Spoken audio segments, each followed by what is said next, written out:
Bonjour à tous et bienvenue pour une nouvelle vidéo ASMR. Aujourd'hui je vais vous présenter certains types de monstres appartenant à l'univers de Yu-Gi-Oh! Les monstres level. Ce sont des monstres qui existaient en plusieurs versions en fonction de leur niveau. Vous reconnaissez peut-être certains des monstres présents sur cette table, mais je vais vous les représenter. Tout d'abord,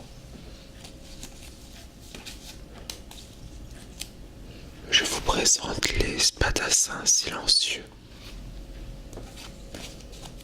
Le spadassin silencieux de niveau 3 qui dispose de 1000 points d'attaque et de 1000 points de défense et qui peut annuler les effets des cartes magiques qui le cibleraient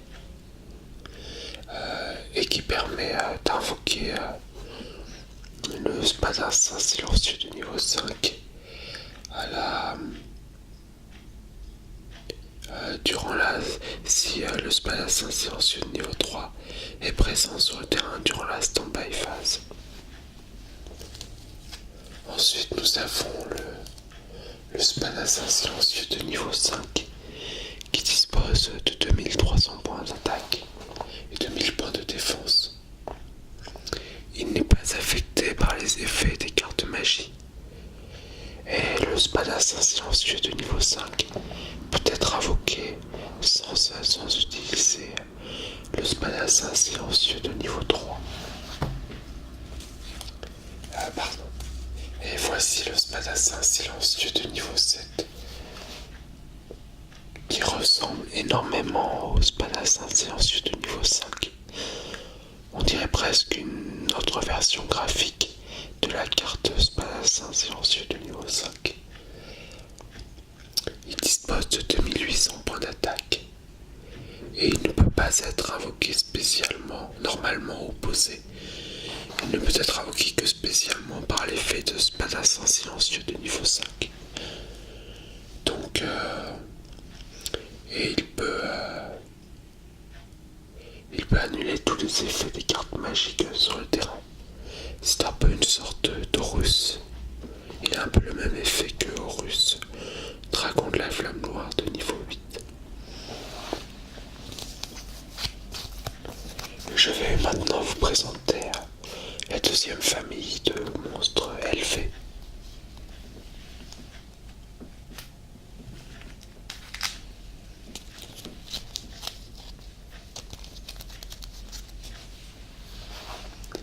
Il s'agit des dragons armés. Nous commençons avec le dragon armé de niveau 3 qui dispose de 1200 points d'attaque et de 900 points de défense. Et durant la stand-by phase de votre tour, vous pouvez envoyer cette carte face recto au cimetière pour faire l'invocation spéciale d'un dragon armé de niveau 5 depuis votre main ou votre deck. Ensuite, nous avons le dragon armé de niveau 5 qui est d'un coup beaucoup plus puissant puisqu'il dispose de 2400 points d'attaque. Et il permet aux joueurs d'envoyer une carte monstre de votre main au cimetière pour détruire un monstre face recto sur le terrain de votre adversaire dont l'attaque est inférieure ou égale à l'attaque du monstre envoyé. Durant la phase du tour où cette carte a détruit un monstre à l'issue d'un combat, envoyez cette carte au cimetière pour faire invocation spéciale d'un dragon armé de niveau 7 depuis votre main ou votre deck.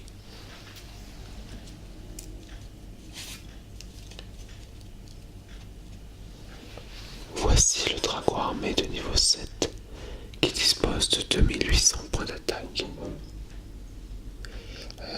Elle ne peut pas être invoquée ni par invocation normale ni être posée. Elle ne peut être invoquée que par invocation spéciale grâce à l'effet du dragon armé de niveau 5. Envoyez une carte monstre de votre main au cimetière pour détruire tous les monstres face recto sur le terrain de votre adversaire.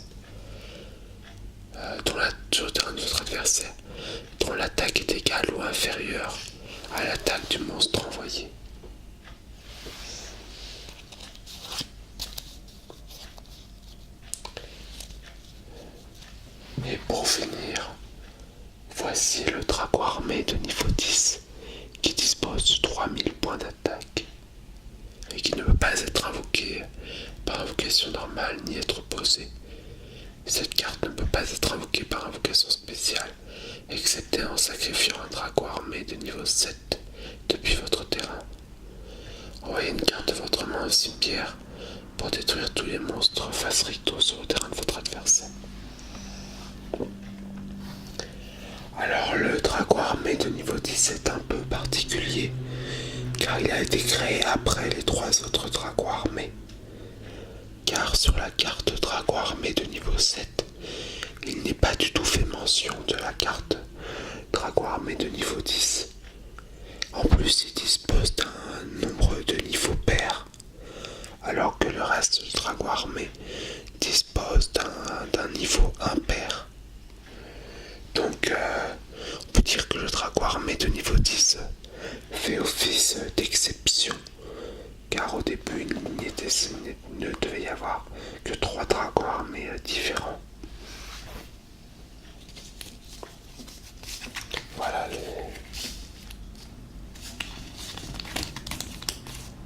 Voilà donc les 3 dragons armés.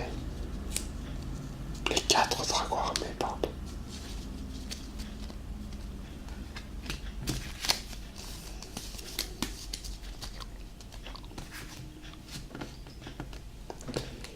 Je vais maintenant vous présenter les magiciens silencieux.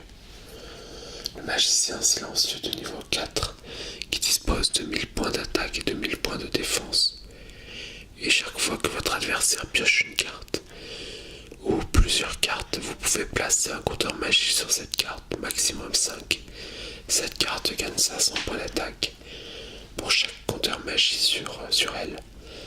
Durant la stand-by phase de votre prochain tour, après le 5e compteur magique placé sur cette carte, vous pouvez envoyer cette carte face recto au cimetière avec les 5 compteurs magie avec pour invoquer spécialement un magicien silencieux de niveau 8 depuis votre main ou votre deck. Donc il existe, voici le magicien silencieux de niveau 8 qui dispose de 3500 points d'attaque. C'est le monstre élevé le plus puissant en termes de points d'attaque, qui ne peut être invoqué que par l'effet du magicien silencieux de niveau 4 et qui ne peut pas être invoqué spécialement par d'autres effets. Et cette carte n'est pas affectée par les cartes magie de l'adversaire. Il y a donc 2 magiciens silencieux. Donc il y a un gap de 4 niveaux d'un coup entre les deux. Ça fait beaucoup. Peut-être aurait-il pu créer un magicien silencieux de niveau 10.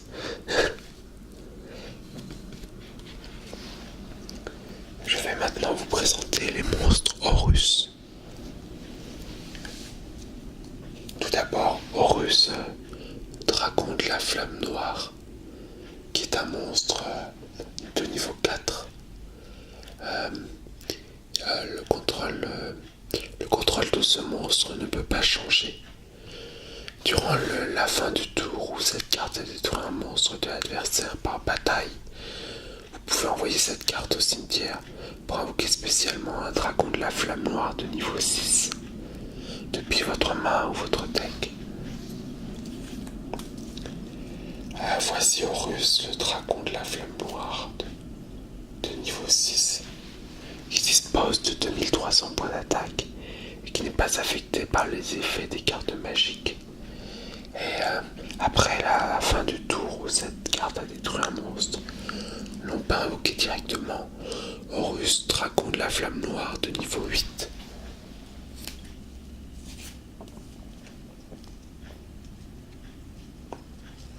Donc il est un monstre qui dispose de 3000 points d'attaque et qui peut annuler tous les effets des cartes magiques de l'adversaire. C'est donc un monstre très puissant et qui peut être très utile.